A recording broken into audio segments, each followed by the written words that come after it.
Welcome to the Fantasy Football Profit Podcast, hosted by Craig Phillips and Jeff Torrey. Visit us at fantasyfootballprofit.com. And now your hosts, Craig and Jeff. Welcome everyone to the Fantasy Football Profit Podcast. I'm Craig Phillips, joined as always by Jeff Torrey, and today we're going to continue our Dynasty talk, which we started last week. And we don't do a lot of Dynasty stuff, but we're going to do these 2 weeks of Dynasty. And this one, we're going deeper, a little bit deeper than we normally do in these episodes about players. We're going some deep Dynasty sleeper picks for you. If there's people that play in some really crazy Dynasty leagues. And shoot, Jeff, I'm actually in one now where we run one with some listeners and people on Instagram that had come, wanted to be in a league. This was started like last year, 2 years ago. It's 16 teams and we keep 25 players. So, the one we run together, we have a 10 team. You keep 18, and that gets pretty deep on players. Pretty thin at the end there. So can you imagine 16 teams and you keep 25? Yeah, man, that'd be nice. You need this. So you need this episode for some of that, maybe. For sure. So it was always fun. I find it interesting to try to find guys here that maybe the beauty of this is like almost if you get one guy in your list that becomes fantasy relevant at all, it feels like a win. Doesn't it? For sure. And it is a lot of fun to be able to use it kind of like a farm system because you can call like I saw it early, making those calls. It's kind of fun. Yeah, so we're going to go through some of that here. But actually, before we jump into that, I'd ask you a couple questions here real quick. Just some of the comments I've been getting on Instagram. I just want to hear your thoughts. Nothing crazy, but I posted my players I love list. You did yours not too long ago as well. And one player we both had on our list was Devin Singletary. Mm-hmm. And there's a lot of people that are worried about Zach Moss taking into his workload. Are you worried about that at all? No. I'm not worried at all. Devin Singletary looked like the real deal. I loved him from the get-go. And at the end of the day, you have to have multiple backs, right? So they try to go out and get someone that can be a complimentary back that can also tote the ball if he does go down. But I don't know another situation where I feel, I don't know. He's very secure. I'm not gonna oversell it. I think Devin Singletary is very secure. What you saw from him the last half of the year should solidify it for you. He looked like the real deal. He is a very, very good prospect. And yeah, maybe he won't get every carry, but they didn't draft Moss in order to take his spot. That's for sure. So yeah, here's one of the comments about Singletary. I'll read this one and just say it says, I don't understand Singletary. We both had Singletary as like our second or third player we love, which it's just that's where we like put him. And it says, I don't understand Singletary. With the additions of Diggs and Zach Moss, who will eat into Singletary's goal line work and carries, how is he valuable? So I don't understand how Diggs will exactly right. Don't worry about that if anybody for some reason thinks that thought. But here's how Singletary is valuable. He's currently ranked as running back 26 on Fantasy Pros. The last I looked. That is some insane value, I believe, for a guy who could be a potential, maybe no one. There's not a lot of workhorse backs, but a guy who's going to get the majority of his team's carries and is a pretty good player. And if he's the 26th running back, that's your third running back. There's no risk there, I feel like. So he's going behind now Raheem Mostert. He's going behind David Montgomery. How do you feel about that? I feel like that's a slap in the face. Yeah, so please, people don't. Zach Moss, they needed depth. They don't have Gore anymore. They needed somebody else. You have to put somebody. It's not like don't worry. If you look at Devin Singletary's numbers last year as well, I think the big thing to remember is he wasn't the starting back for half of the year. And when he finally got the nod, he did very, very well. He averaged over 5 yards a carry. He did very, very well for himself. And he had I think he had 2 touchdowns, at least rushing the ball. He had 2 touchdowns, I'm saying. But yeah, he didn't get a whole lot. So you have to believe that being a full-time starter, which I am assuming right now there's no reason not to, he is definitely going to up those numbers. I just feel like if you're starting running back, getting 2 touchdowns would be an insane fluke. So those numbers should increase a lot. I think he only had 150 carries. That should obviously go up. I think the sky's the limit for him in this young offense. Yep. So yeah, that's just the value is just too great for me. So Singletary and Geis are going to be on all my teams. That's how it's going to work. Running back 26, running back 30. So here we go, Jeff. Let's jump into this dynasty list, though. We're going to go 5-1. We're going to start off with your number 5 player for your dynasty sleepers. Dynasty sleeper. So, yeah. So my number 5 is going to be John Hightower. He is a wide receiver. He went to Philadelphia. And the whole idea behind this, he wasn't even overly highly rated, right? But you watch his highlight reel, and he does look the part. He's not overly big. He doesn't have all of the measurables that you would want, but he does have some good speed, and I think he has a little swagger to him. I personally like that. And he goes to a place where they desperately need younger players. And yes, I am fully aware that they also got Rager, and he was a higher draft pick than him.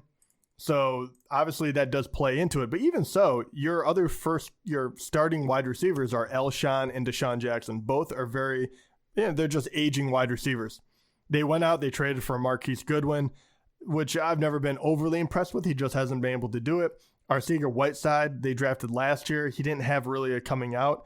So you looked at as wide open, in my opinion, that after the tight ends, get their work, and they have Miles Sanders now, they're going to be looking for playmakers. So I think he is a good wide receiver. I think he landed in a very good spot. So I like him for that culmination of reasons, even though he doesn't jump off the page. He's not one of these really tall or insanely fast guys. Jalen Reagor is faster. But I think that he is a well-rounded wide receiver that, can come in and do something right away. I don't think that the game will be bigger than him. No, he didn't actually make my list, but he was the one. That was like one of the last ones I was debating on. I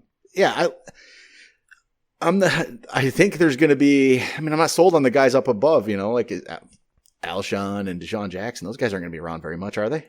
So I would honestly be surprised if they don't try to deal or get rid of one. I don't think they're both going to be on the team to start the season, right? I can't imagine that would happen, and that's just the makeup of the team at the moment. Yeah, so I think it's a solid pick there. I actually like that one. He didn't get my list, but yeah, that's what you're looking for in a spot like this. A guy who could have some possibility to get up the depth chart, and I think that there is some of that there. Like the Goodwin. Yeah, they got him, but what is he really? He's not going to do much, is he? Arcega-Whiteside didn't do much. Right. Yeah, it's just. I don't believe they even gave up I think it was a sixth rounder or something. No, taking a flyer. Yeah, exactly. Yeah, with Greg Ward at his flashes, but what is he really? We don't know. This it definitely could be an interesting pick here. So I will go with my first. Let's see here, my first pick, and I went with KJ Hill from the Chargers, played at Ohio State. Just, he was a pretty solid receiver at Ohio State.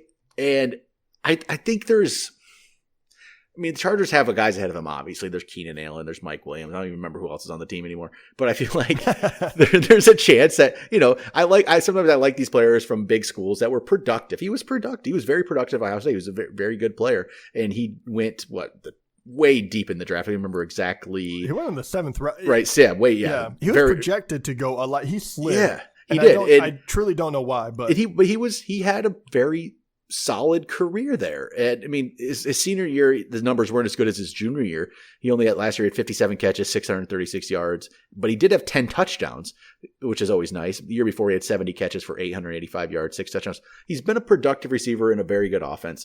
And sometimes that can translate. Sometimes these guys just get overlooked for some reason. The numbers weren't terribly flashy, but he was just good. He was very solid. So I like him. And maybe there's some potential to eventually, step up in the depth chart a little bit. Keenan Allen's been good, obviously, but, again, doesn't last forever. And Mike Williams has been, I don't even want to call him a bust, but he's not lived up to his top 10 pick, right? That he hasn't lived up to that. And it could very well be the opportunity where when his deal's up, are they going to give him a new contract?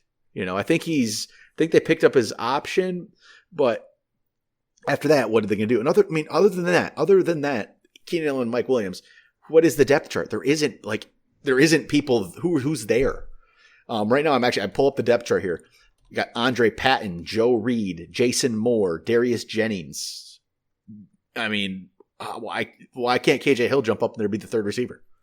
He definitely could. So I think there's an opportunity there to jump up that. I mean, obviously he's not 1 or 2, but he could jump up to be the 3. There's a chance. I mean, obviously then Hunter Henry's ahead of him as well, Eckler. So he's really maybe the 5th option. Yeah, but I mean, still, it's not out of the realm for an injury to occur as well, right? So I mean, it's NFL. Yep. So that's why KJ Hill comes in at my number 5. And before I go to my number 4, I do like that pick because I do think that there is a bias in the NFL, and for good reason, not an unfair bias, but obviously the younger the player, the more time you get with them, right? And you believe you can grow into yourself. I mean, to your point of how good he was at OSU, he was the all-time receptions leader at Ohio State, which is pretty impressive at Ohio State, right?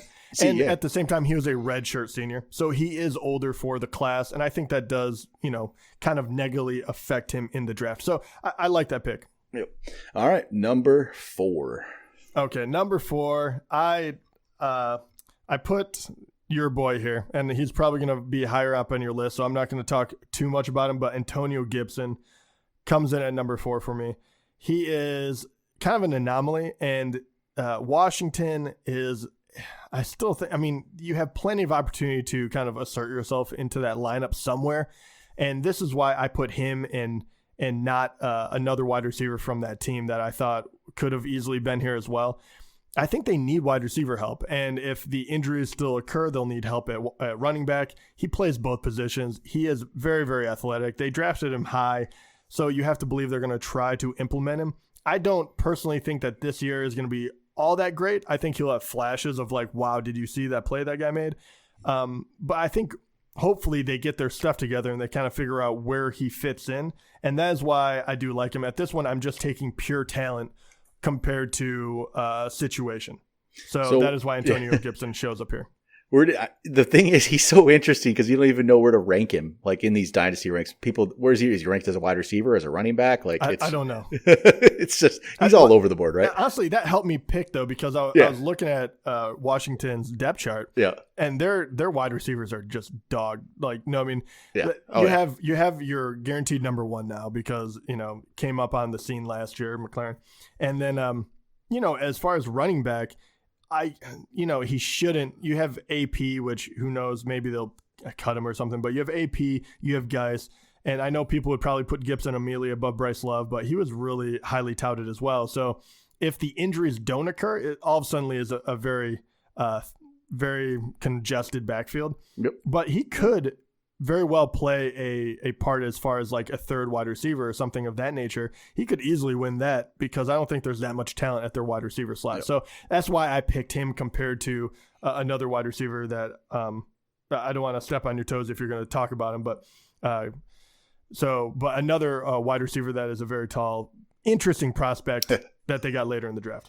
So, all right. Well, then I'll talk about Gibson maybe another time. Yeah, I figured he was going to be your number 1 or something. So I'll go to my number 4 then here. And this is where I went with James Pro Shay. I think that's how you say his name. So I think so he's an interesting one to me. He came from SMU, so small school, which, how did the numbers actually translate? I should say he went to the Ravens. I should say that too, right? He's playing for the Ravens. And small schools, though, it's always interesting. How is that going to translate? No one truly knows. I mean, we got blinded by Zay Jones a couple years ago, his like gaudy numbers he put up in school. Remember? And he didn't really do anything. Yeah. But this was so Pro Shay went in the 6th round here. But these are the numbers. This is what really just jumps out at you is last year, senior year, 111 catches, over 1,200 yards, 15 touchdowns. The year before, 93 catches, 1,199 yards, 12 touchdowns. That is 2 years of some really, really good production, but he played in the American Conference, right? Whatever, it's hard to completely translate it. But so the Baltimore, obviously, great offense, right? Hollywood Brown, their number 1 receiver. Who is their number 2, really, though? It's Willie Snead, Miles Boykin, maybe. Miles Boykin, there's some hope there, but we don't know he's going to pan out completely. You got Chris Moore there. You got some other guys. You got they drafted Pro Shay wasn't the number 1 receiver I think they even drafted.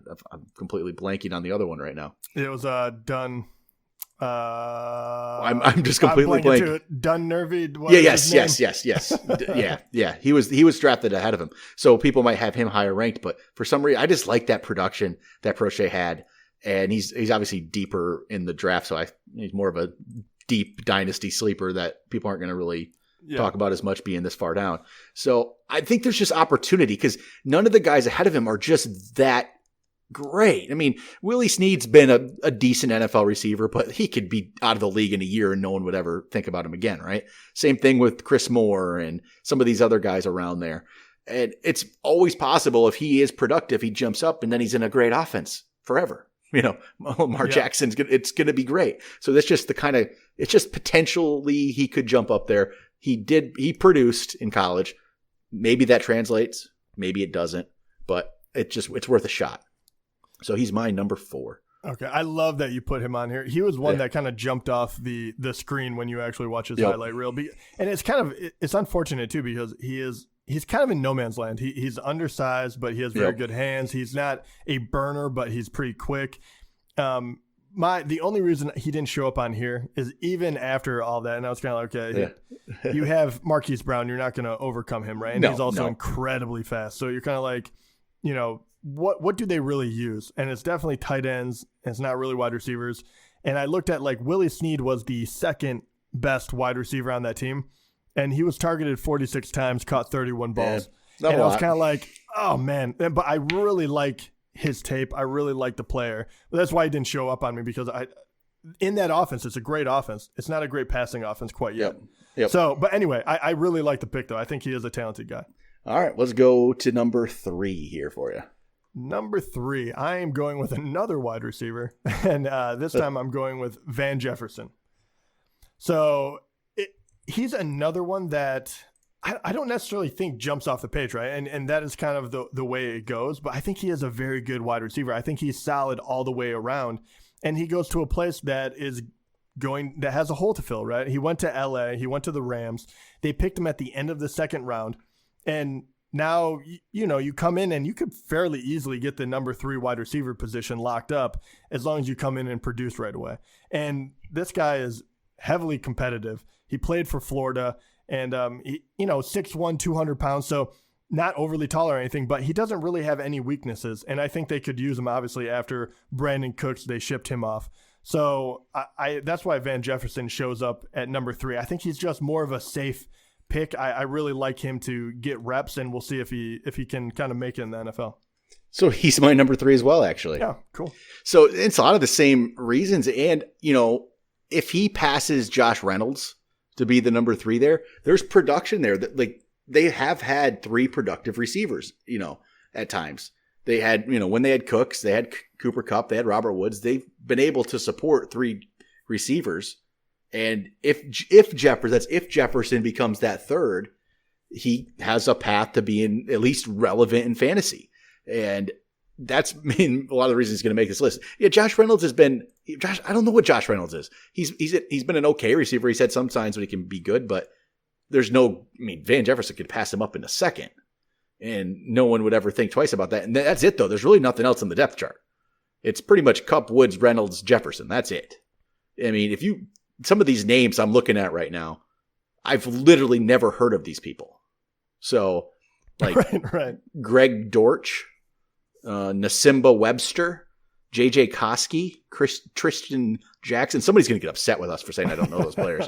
Ernest Edwards, Brandon Polk. Do you know those guys? Maybe no, you should. I do not know. So sorry. Okay. If those are one of your favorite players because you played at your college, whatever, please don't send us hate mail. If they become fantasy relevant, then I'll care. I don't care right now. So I've literally never heard of those guys. Jefferson right there, he's at least the 4th receiver right now. Very easily could be the 3rd. So that's, that's really all you need to do. And I guess, the Robert Woods thing really gets us yet. People don't like us for that, Jeff. God, no, they love Robert. But I do not get it. Someday. And Cooper Kupp, you never know if the guy can stay healthy. He had the ACL injury. You never know if we'll see. But I like Van Jefferson. Good. Number 3 for both of us. So, all right, let's go to your number 2 then. Number 2, and this one kind of excites me actually. I think my other 3 are fine picks. Don't get me wrong, but when you see someone who is super athletic, you get a little bit excited, like, oh, maybe like they could flash, they could really take notice of him. You know what I mean? I feel like they put a higher prestige on size and speed and whatnot. So Bryan Edwards from South Carolina, he went to the Raiders, and he is my number 2. And this guy, I mean, truly, I know I talked about the tape for the other ones, and I really like Pro Shay, and I thought, they look really good. This guy is a beast, and he uses his hands in the best way. Very good with his hands, catching the ball. He doesn't catch it against his body. He can be used in the red zone. He's 6'3", 212 pounds. He looks like a monster compared to a lot of the other CBs, obviously in college, not in the NFL yet.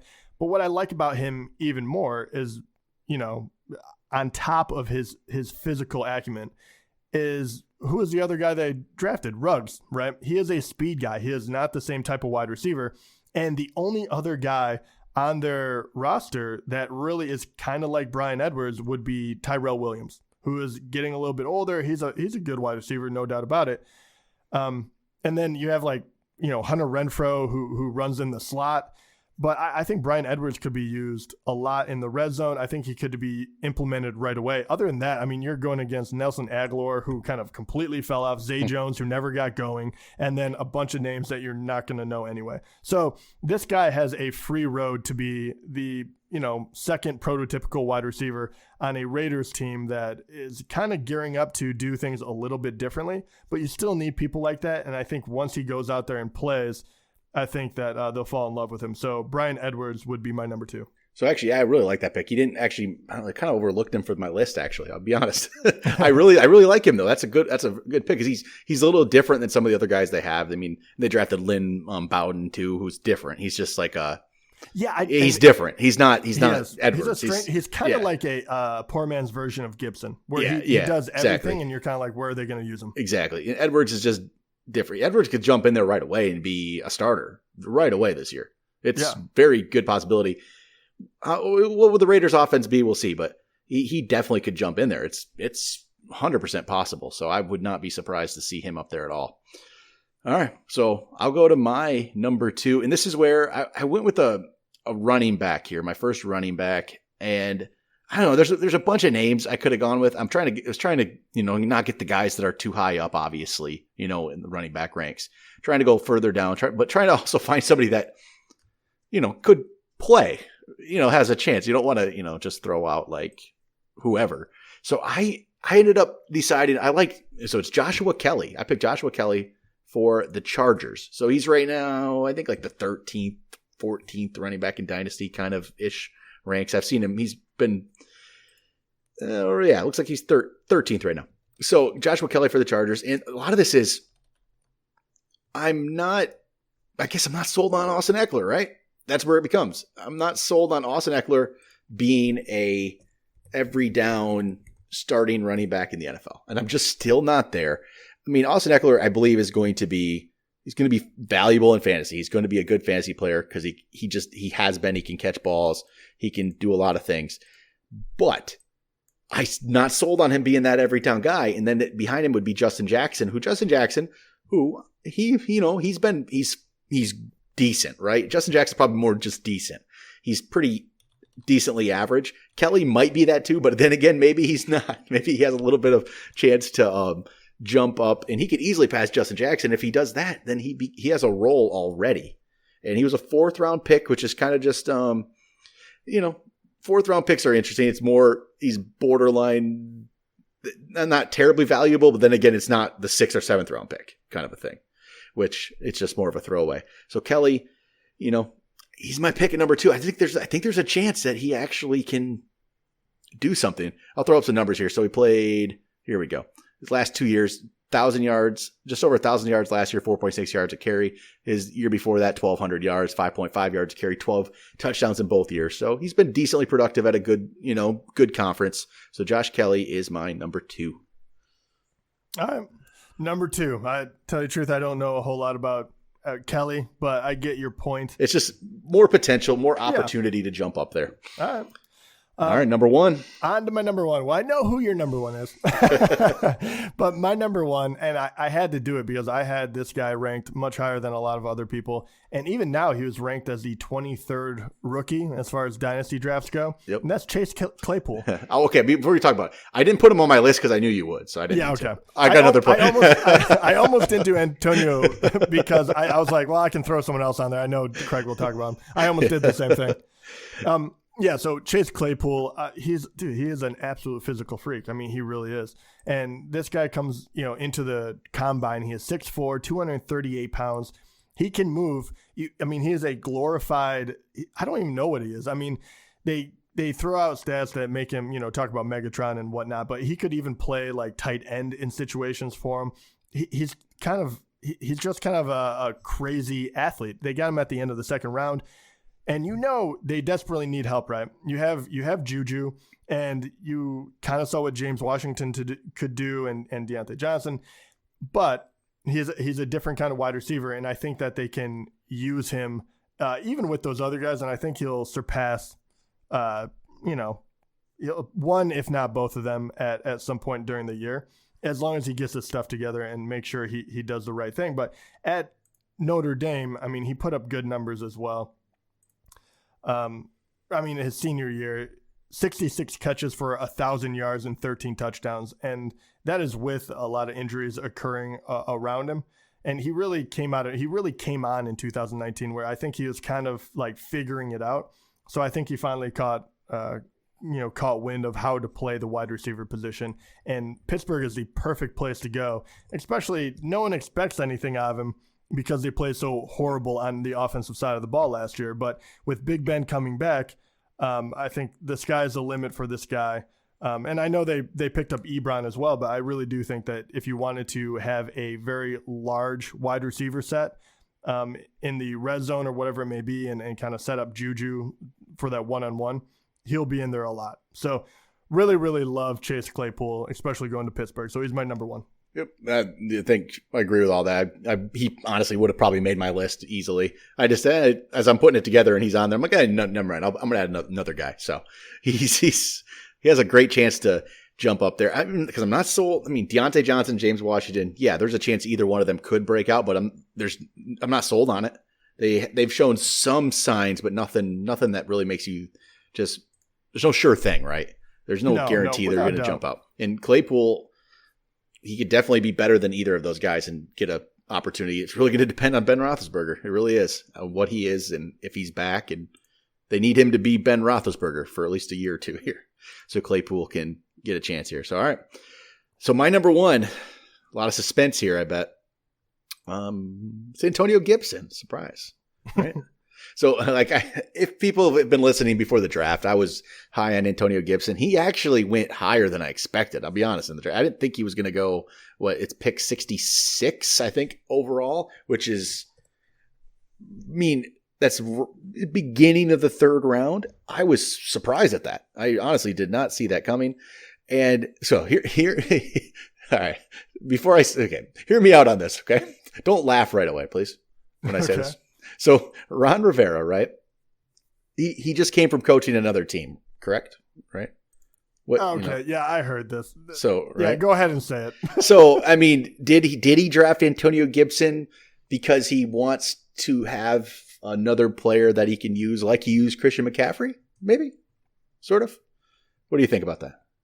Think it's a little out there? I was going to say. I think he said he reminds him a lot of, or he has the same tools as, and everyone in the world collective eye roll, like, okay, guy, like, yeah, we get it. All right, are you a genius or something? Like, all right, get over yourself. Like, there's no possible way, like, that you can't make that comparison. It's like borderline annoying that a coach picks someone and then he was like, know who he reminds you of? The best running back in the league. That's right. Like, get out of here. Okay. Yeah, I guess a major difference would be Christian McCaffrey was highly productive in college. Highly productive in college. Yeah, he was. He was insane in college, right? McCaffrey had pulling up his. He had. Insane. His second year, he had 2,000 yards rushing and 600 yards receiving. And 1,000 yards on kick returns. Yeah. He had 3,800 all-purpose yards. and people still doubted him. So And that would have been his sophomore season. I could pull up Antonio Gibson's numbers here, and they will not be that. I will give you that. There's something about Antonio Gibson I just like. He came on later, obviously. He was behind, the big-time names of Tony Pollard and Darrell Henderson, right? So he couldn't get a spot there. He went to community college, obviously. It's not the same thing, right? It's not the same thing. But he can do a million things. We don't even know what position he's going to be. Is he a running back? Is he a wide receiver? How are they going to use him? No one knows. But I just think there's an opportunity that he could jump up here. And, it's weird. I'm going to use this argument that maybe he could go up and be highly used in the team, but it's going to be against one of my favorite players, Darius Geis. And Geis, is he injury prone? He very well might be yet.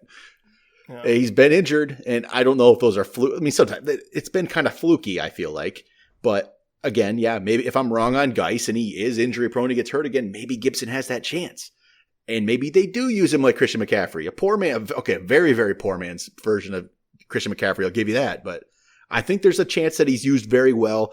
You don't have to put up Christian McCaffrey numbers, obviously. You can do like a third of Christian McCaffrey numbers and still be. Even a poor man's Christian McCaffrey would be a very excellent. Will probably be the number 2 running back in the league at this point. Yeah. How good McCaffrey's been. So there, Antonio Gibson, my number 1. I'm just really interested to see how he's used. And they did draft him high enough where I think they're going to use him. They're going to use him, and they're going to give him all the opportunity in the world to actually play. So he makes my list. I don't even know. He's a sleeper, but is he? He's kind of known at this point, but I still had to put him on here. Yeah, I do think he is a sleeper, though. How are they going to use him? That's the question for me. There's no doubt that he is a very athletic individual. He is. You watch his highlight reel and you're like, oh my gosh, like slow down. You're making everyone look like they're in slow motion. Yep. But I think my worry, and that's why I put him lower, because I was kind of like, can he play wide receiver? Right? Can you use him in different ways? Because right now, if you really look at the backfield in Washington, this year, right, it does not mean that Antonio in future years won't be the number 1 there. He very well could. But if you look at it right now, AP, obviously one of the Hall of Fame back. And yeah, he's older, so you look at him and you almost kind of want to move him aside, like, okay, who else? Geis, who, if he can stay healthy, has proved that he can be good in the NFL and was incredibly productive in college, right? He's over 1,000 yards rusher and ridiculous amount of touchdowns, over 10 each year. And then you have Bryce Love as well, which I have love for Bryce Love, but no one else seems to. But people forget that his junior year, before he busted up his knee, he had over 2,000 yards and 19 touchdowns rushing. Right. He is no slouch by any stretch of the imagination. And you look at those 4 guys, and then you have Gibson, who is just a freak athlete. You have those 4 guys being like, who's going to play what, when. Even if someone goes down, in my mind, Gibson still has ways to make up. But they used a pretty high draft pick on him. So to your point, they Ron Rivera, he's the coach. If he loves him, he's going to use him. Maybe he has a better shot to be a wide receiver. Who knows? Yeah, I would not put it past him. I think with his athleticism, he can do whatever he wants there. And they desperately need wide receivers on that team. They drafted, Gandy Golden as well. Okay, Gandy Golden, actually, I do want to take a moment on him. I think he was going to be another one. He's probably my sixth one right there, because he is a very just kind of a freak athlete as well. I won't say freak, but he's a very, very good athlete. Very, very tall. He can run. So, and on that team, I was looking at it. I was like, geez, man, if he just caught fire in training camp, he could be number 2. Like, there is no one standing in his way. That is such a bare bones roster that they have at wide receiver. It's really bad. I don't know what happened, but he was one that he entered my mind for the list too. There's a lot of guys actually that could have. So yeah, there really was. Just to show you too. I don't know. Maybe you have a better idea. Like McLaurin, Terry McLaurin lit the league on fire. He was amazing. He's going to be your number 1. There's no doubt about it. Yep. But after that, Kelvin Harmon, Trey Quinn, Cam Sims, Cody Latimer. Yeah, get out of here. Yeah. Like, what is happening? So Latimer won't do anything. Cam Sims probably doesn't do anything. Trey Quinn.